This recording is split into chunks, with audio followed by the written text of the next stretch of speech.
It was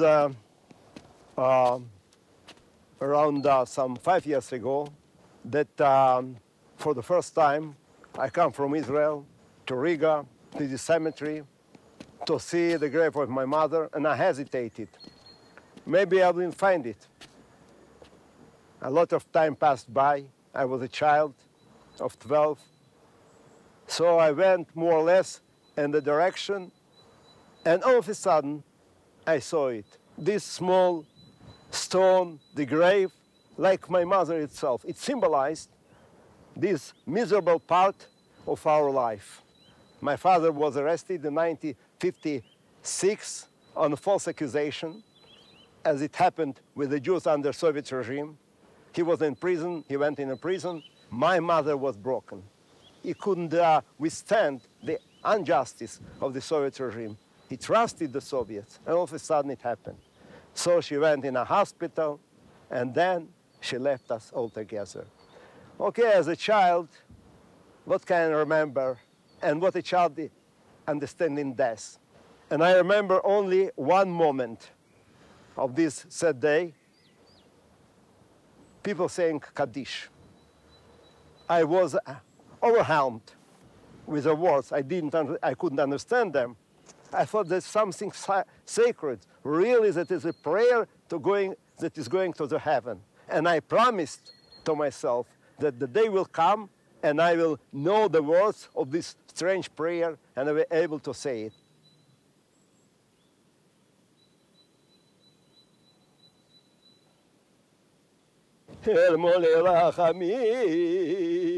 שוכן במרומים, אמצא מנוחה נכונה על כנפי השכינה, במעלות קדושים וטהורים כזור הרקיע מזהירים לנשמת אמי ולתי חיינתה, בת נחם יוסף בת שינה רבקה, שהלכה לעולמה.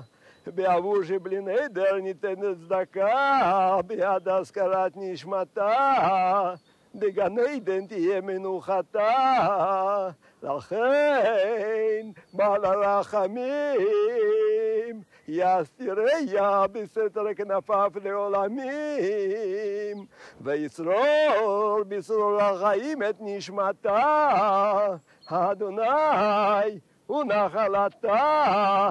ותנוח בשלום על משכבה, ונאמר אמן.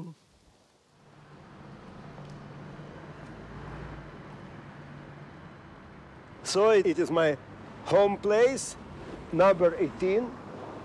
Now it is Elizabeth's. That my time it was Kirova. On my right hand, 3 windows over there on the 3rd floor. It's mine, of my family. That I stayed since my childhood up to the day of the arrest. And what was famous and special about this place was it was a museum of a famous Russian revolutionary, Lenin. There was a big plaque saying that Lenin, the famous head of a Communist Party, the Bolsheviks, had here a session, underground session, in 1903. A friend of mine told me, fine, one day they will remove the plaque and put another plaque that there was a family Mendelevich living and having and running an underground Jewish group there. They removed the plaque of Lenin, but still not having my plaque. And it was a good building in a good place without Jews, without any connection. So, in fact, you can imagine in one single house, one single family, not Jews around, without any concept to belong to a Jewish nation. And all my family, it was my Jewish nation. And my homeland, indeed, was not the area around, only my apartment. It was mine. All other was far away. And then in the morning, we would go over the street to the high school, which was not a Jewish one. Only some Jews there, you know. I was alone, isolated, never meeting Jews, until I discovered this underground Jewish movement, joined it, and then, only then, I understood the meaning and the pleasure to be a part of my Jewish nation.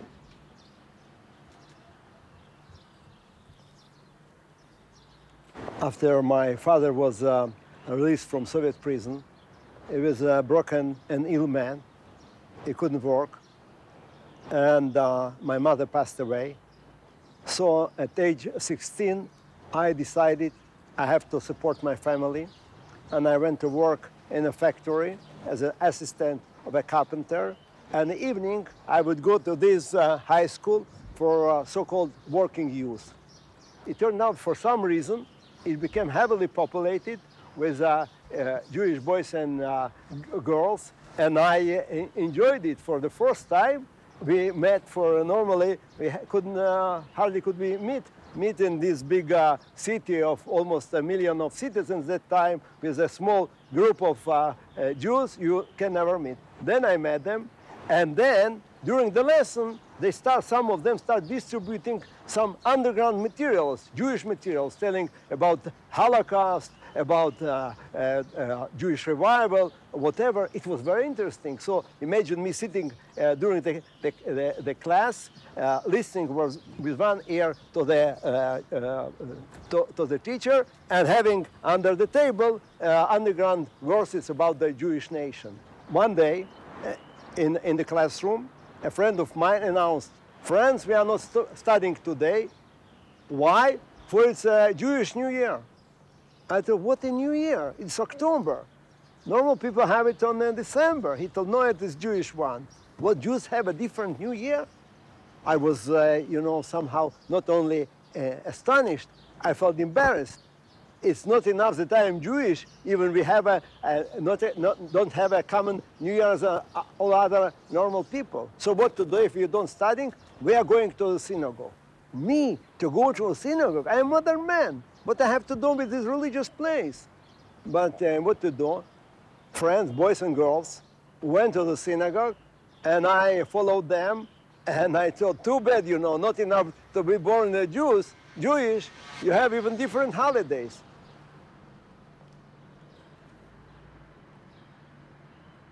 And as a matter of fact, it was the first time that I arrived to this place. Now, later on, it turned out that it was not by chance. In fact, the former prisoner of Zion that were released after Stalin in the end of the 50s and the 60s decided to meet the Jewish youth, for we were dispersed all over the city, never met, and they looked for an opportunity to meet us. Young people, boys and girls together, and they decided on two places. One is a synagogue, and the second one, the place of massacre in Rumbala. So we came here.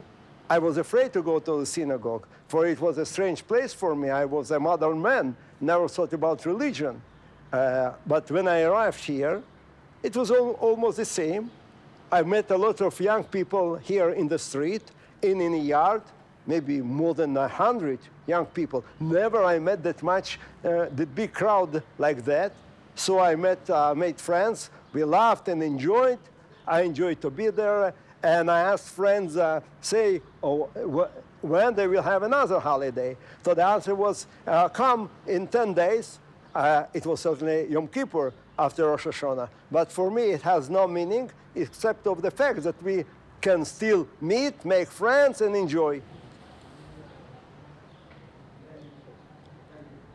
And it went on from one holiday to another, from Yom Kippur to Sukkot, then Hanukkah. So it is how I got involved in the Jewish life here in Riga. And I believe it is what saved my Jewish life.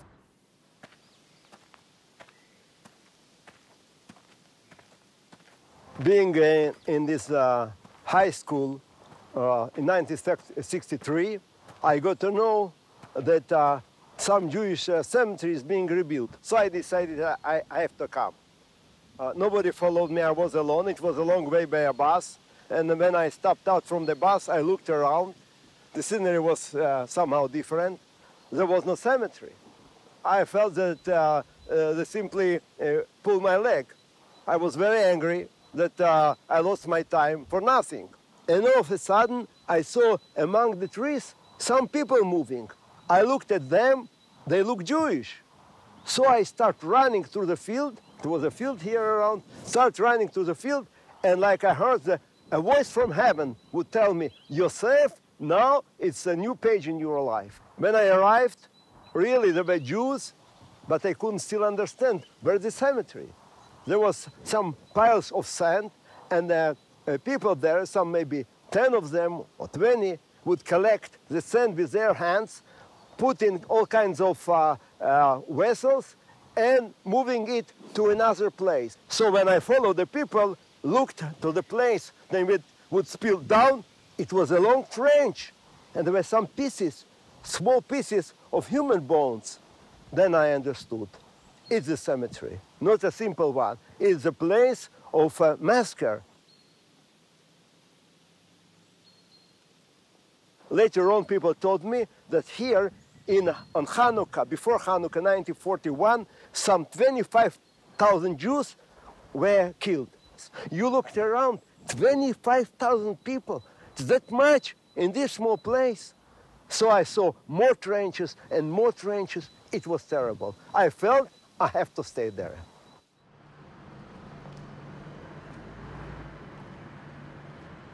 This yellow building used to be drafting bureau of Soviet Army.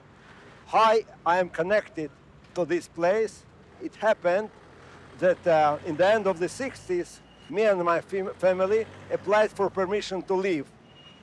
And when I come to see the officer in the office to explain why we are repeatedly being refused, he told me, "You're a young man.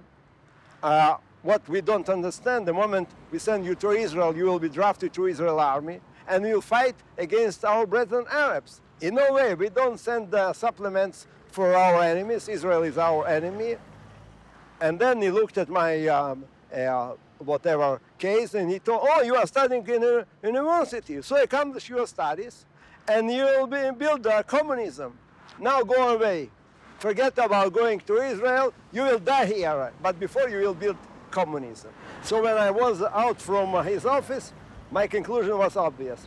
I will never accomplish my studies. I will never build their communism. And I stopped going to studies and tests, whatever. But I forgot a very important detail somehow, that if you don't study in university, you should be drafted in the army, exactly as this man told me, not in Israel army, certainly in a Russian army. So only soon after that, I was summoned to this bureau, this one building.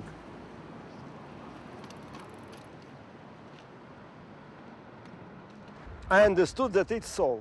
You know, I'm like an energetic person. I made decision, not sometimes figuring out what will be the consequences. Exactly the case, you know. If they draft me to a Russian army and I will got approached to their secrecy, they will never permit me to leave. So I thought I have to do something special. I remember myself going around in a room in the evening, at night, feeling that I have to do something. I have to sacrifice. What can I sacrifice, you know? And then it was became obvious to me that it is what I have to do. I told to myself, Yosef, you are underground class in Hebrew, in Jewish history. You are teaching people go to Israel. What's the reason to go to Israel? Simply change the geography from Latvia to go to Israel. Certainly, going to Israel would mean to come back to your roots. And your roots is Abraham, Yitzchak, and Yaakov, means the religion. So I told, if you are teaching other people, why you don't live up your principles? But I hesitated. What? I will become religious? It's a sacrifice. And then I come to the decision. I stood in the center of this room and promised. I told, God, if you exist, help me out from Soviet army. And if I am out from Soviet army, I promise you, I will yours. Next morning, I come to this building, and I couldn't expect what will happen. The officer was very polite, a Russian captain, maybe major, I don't remember. And he asked the first question that I was not ready that it will be the question. He opened my folio and he told, okay, you studied, you're almost finishing your studies in university. All of a sudden, you stopped your studies. I was not prepared for that. What I would say that I'm willing to go to Israel, certainly he will send me far away to serve in the Russian army. And then I saw in his back, in his window, there was maybe in the backyard, there was a tree. And on the tree there was a small bird. I thought, okay, the God is already helping me. I told, see officer, this small bird, it is free. And then I thought to myself, what, I'm crazy to say that I am not free, you know. And I changed the approach. I thought, see, I was born, I graduated from a high school, then I was admitted to university, then I accomplished my studies, I will become an engineer, I will marry, everything is set in my life before I made any decision. So I would like to start it again. And then the officer was confused and told, what, you would like to become a bird? Yeah, certainly, sure. And they told, oh, yeah, you have mental problems. They have sent you to a mental institution. For certainly, they don't need a soldier that would like to become a bird.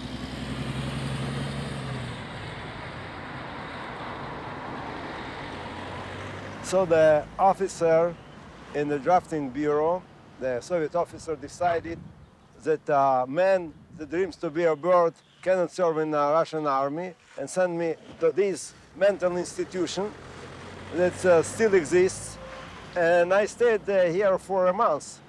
I wouldn't say that it was the best time in my life, for I was afraid of crazy people, you know. They behave almost normal. All the time that would dance and sing, except of me. I sat there in a corner. I was afraid of them, or they were really crazy, not me.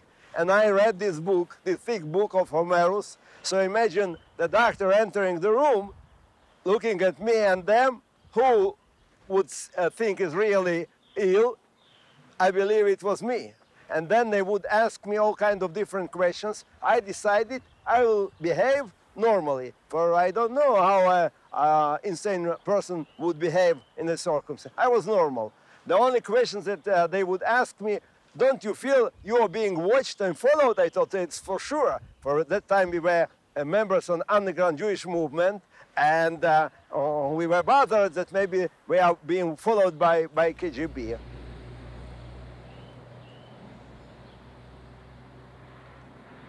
After a while, after spending the months here in this building, there was a commission, and the doctors told me, you can serve in the Russian army. Too bad, you know.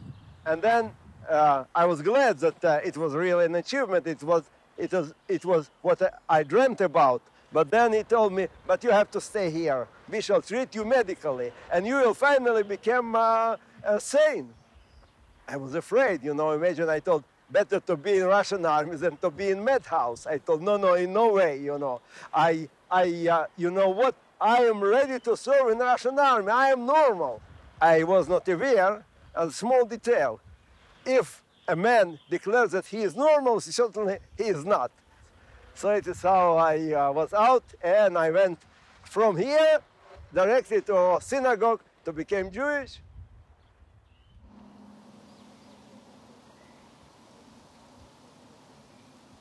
When I come in the beginning, there was only a small group of older people that initiated it. But step by step, people start coming. We would work on Sunday. The whole place was full with young people, boys and girls. And it was one of the reasons to start this reconstruction, to meet people. Here on the graves, people met. My sister met my friend and they married. And happened. The place of death became a place of life. And this song sings, Am Yisrael Chai. So it was a very outstanding way of reconstructing the cemetery.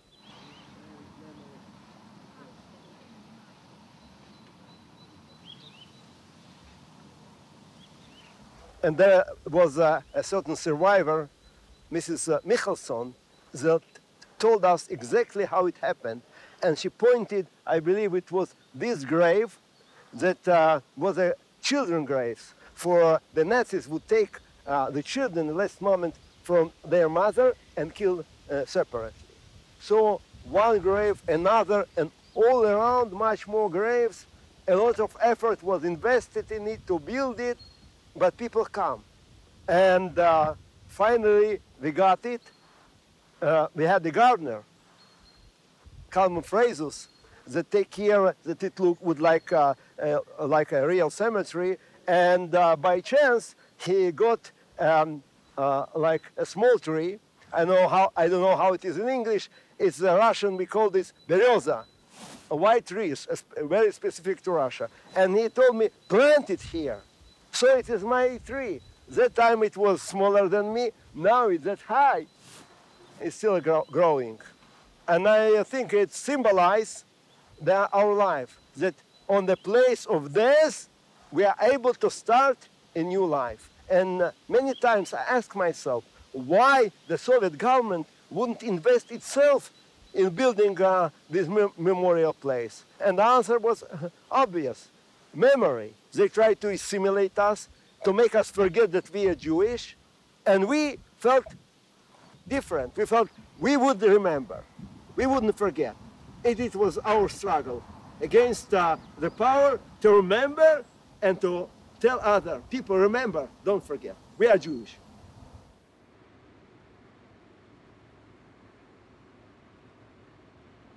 I was born after the Holocaust, but the Holocaust was naturally a part of my life. To begin with, the factor that the bigger part of my family was massacred during the Holocaust, not specifically here in Riga, in Dvinsk, still in Latvia. We lived in the area close to the ghetto. So people would say, here was this, there was a Judenrat. Like going from the school home, you went through the territory of ghetto. But still, we didn't have the concept of a Holocaust. We did know specific cases. It happened this and that. Only later on, when I became involved in genuine Jewish matters, coming to Rumbula, I got to know much more about that. And specifically, the story of Janis Lipke that saved a lot of Jews.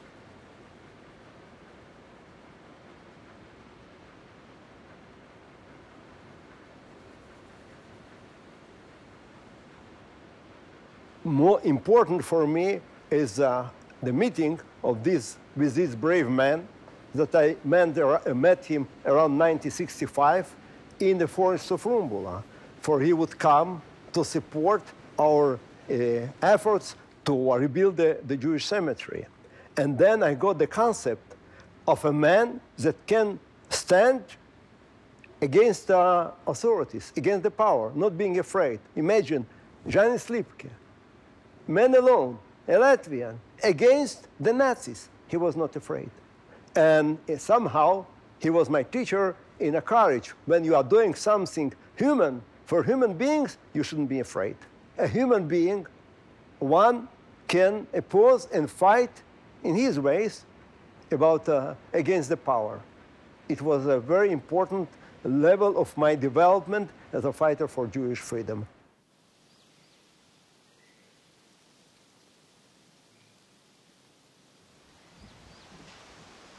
In 1966, me and my young friends started an underground Jewish organization to educate our people, to know that they are Jewish, that they have their homeland, they have to go to Israel, to teach and Hebrew.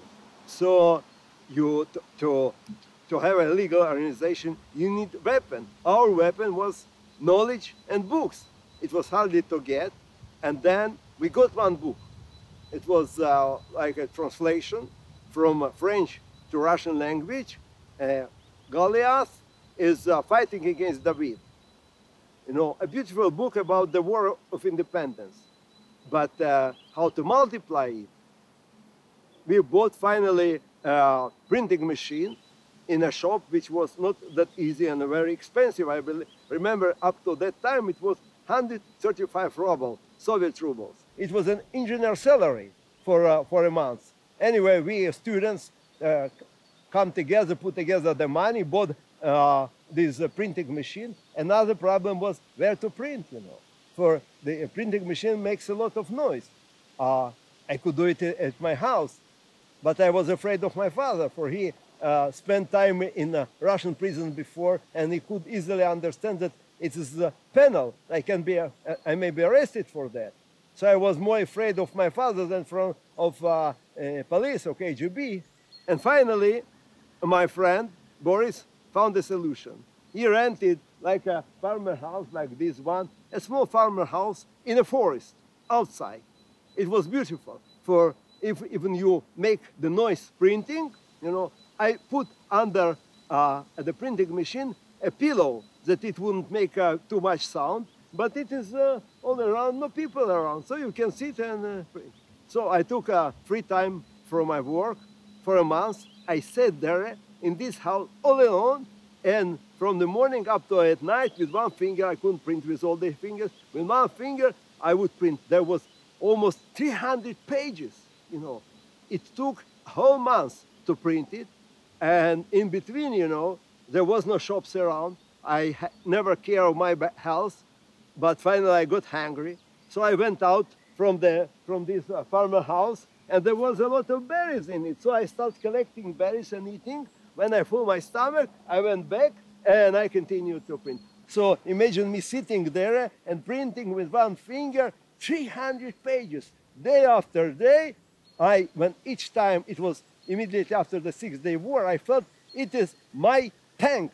I am shooting my bullets against the enemies. I am fighting myself. It's my war.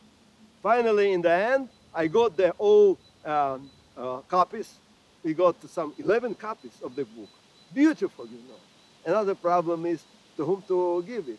For everybody that would see this kind of so-called book, some is that, self-made books, would be afraid, for it was obvious it is illegal. You know. I found a friend that I met in a synagogue and later on in Rumbola. He's a good, clever boy. I decided I'll give him read the book. He accepted. So later on I come to see him and discuss and maybe involve him in more activities. I knocked at the door. Instead, his mother went away outside from the door. It was a big building, some 6 floors. And she, having the book, threw it in my face and start yelling, "What you think? What you are doing with my son? We are loyal Soviet citizens. We are not interested in this kind of literature." And she shouted that everybody could hear, to know that everybody of neighbors has to know that they are loyal citizens. What about me? I could be as well interested. He has no interest. It's my business. So education, as you know, never is easy. And it took time, you know, to find people that may be interested. Then we established underground groups, Ulpan, to learn Hebrew, to learn Jewish history, and then another group in different places.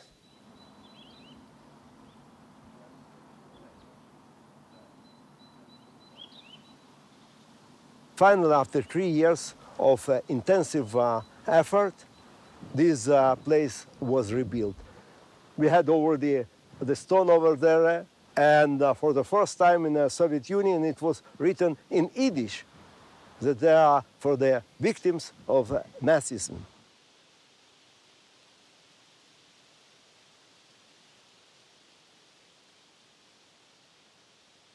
One day, when more or less all the scenery was accomplished, the leaders of the project, not me, decided to have a memorial gathering.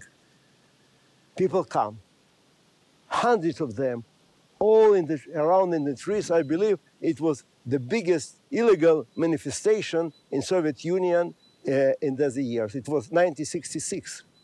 And then there was certainly police, militia, KGB people, but what could they do? prevent us. They can prevent people to memorize their dead people. So people come and say El Mularachim here on the graves in a Kaddish, and then people spoke. And I was one of them that got permission to speak. I was very excited. I was a young boy, like 19 years old, and I was a speaker. I spoke to hundreds of people, you know. It's me. And I told friends, look what a miracle happened to us on this spot. When we come, it was bare place, fractures. We come to help dead people. Now I told we understand that the dead people helped us, for they make us connected to our history, to our past, make us again alive. And then I told, listen, what the dead people are whispering us out from the graves. They say, never forget, don't stay anymore in the cursed land. You have your homeland, Israel. And I told in Hebrew, Lech Lecha, it's their order. Lech Lecha, go to your homeland.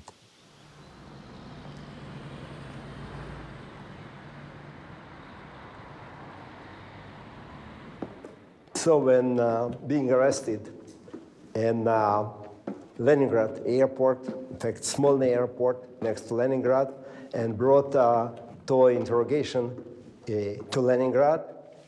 Later on, we were removed to Riga for the main activity that I started since 1964, were in Riga, building these underground groups and organization, and even preparing a hijacking. Everything was in Riga.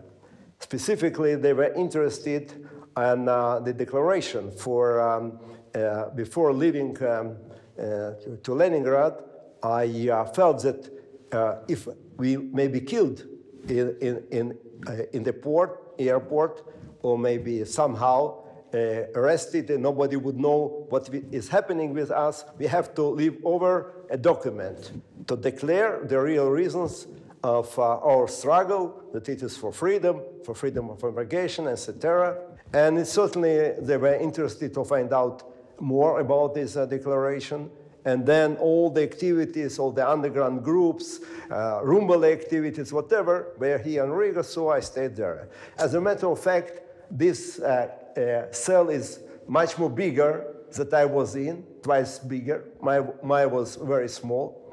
But there's some kind of resemblance.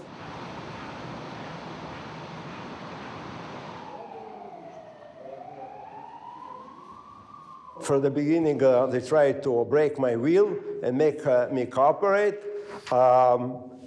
And they changed their approach. They understood that intimidating me will never help. I was escorted to a certain officer, Captain Popov, a very polite man. And he told a lot of things, and then he told me, I'm looking at you, you know. You say you are Jewish. You don't look Jewish at all, you know. You are a Russian boy. You got our Russian education. You know, stop talking about Israel. You know, admit you are guilty. We shall not pardon you, but you will get instead maybe 7 years of imprisonment, and back out from the prison, you can become a regular Soviet citizen. So when back to my cell, I start thinking. Living inside in a prison make you forget about step by step. You start feeling that you are a prisoner, and it is your life. Maybe it's the last day, the last month of your life. You have to do something to fight for your freedom, for your life. And then I was afraid of myself.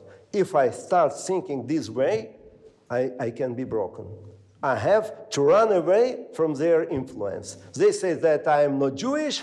I have to set me being Jewish. And I had an idea. I will cover my head. So I got a handkerchief, and I made knots on my handkerchief, like to put it on the head. And then put it on my head. And when being escorted to my officer, he was angry. He looked at me and he told me, "What's happening with you? You are completely crazy," he told me. "Remove this piece of clothes, behave, you're an educated man." So I told, yes, really, I'm educated, but I have a Jewish education. And according to our Jewish education, that much that I did know, we have to cover our heads. So it is, produce me like a yarmulke or something. If you don't have it, I make my handkerchief. And then I told him the whole story about Jewish nation, creation of the Jewish nation, Moses and Exodus, whatever. He was finally very angry. And he told me, "Yosef, you think you are smart? You are stupid. For with this cheeky behavior, you are preparing your death penalty. Think again." And he sent me back to the cell. After my first success with covering my head, I saw that I had invent something else that a religious Jew will do. And I decided I will pray. So I wrote a prayer on a piece of paper. And then I remember that we have to pray in direction of Jerusalem. I don't know where is Jerusalem, here in the cell, where is the Jerusalem? And then I remember that there was a book of Daniel telling that certain Jew, some 3,000 years ago, 2,000 years ago, was in some position. He was in Persia, would like to pray in direction to Jerusalem. He has no smartphone, nothing. So he would simply stand in the window and pray. So I decided, I don't know where is Jerusalem, but I will stand at the window and I will pray. So imagine me standing this way, having this piece of paper, praying and looking in the window and asking God, "God, help my nation out from Russian slavery, help my family out, my father and my sisters, and take me out from this terrible place." After a while, the door got open, and guards rushed inside and grabbed me in the wall and told me, "We watch you all the time. Why you stand in the wall, touch the wall, and look at the window? What's the reason of it?" Now it is a window, but that time there were only grates in it. They checked the wall. Maybe you try to take out a brick of the wall like a Monte Cristo and right away. And then they check my pocket. "Aha, you have a secret letter. Now we understand. You try to pass a secret letter to your friends. You have to be really crazy, to think that you can, through the grace, pass a letter." And then they took to an interrogator this piece of letter. After several days, I was escorted again to my Russian friend. It was my prayer on his table, and the translation. Captain Popov was very angry. He told me, "What? You became religious?" He told me. "You've never been religious. Who influenced you?" And I answered, "The God influenced me."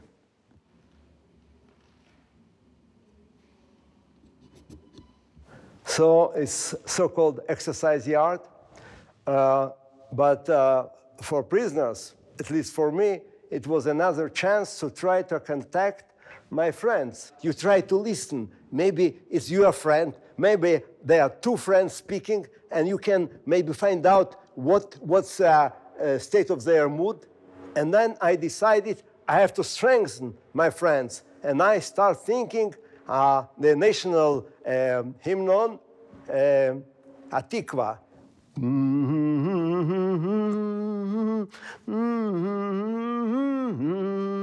And they answered. I understood. My Jewish friends are over the wall. We sang it and enjoyed for a small while. Then the officer over there was angry and told, "Stop it, you're not possible. You have no right to communicate." Another time, there was a feather, a bird feather, flying very easily. That time, the wall was open. Now, see the bricks, they closed it. But then it was a possibility like to play with a feather. I would blow it, and it would flow over, and the friends returned me the feather, I was that glad. It's like I'm embracing a friend, like it's very close to me. And I felt we continue a struggle, we are alive, we shall succeed.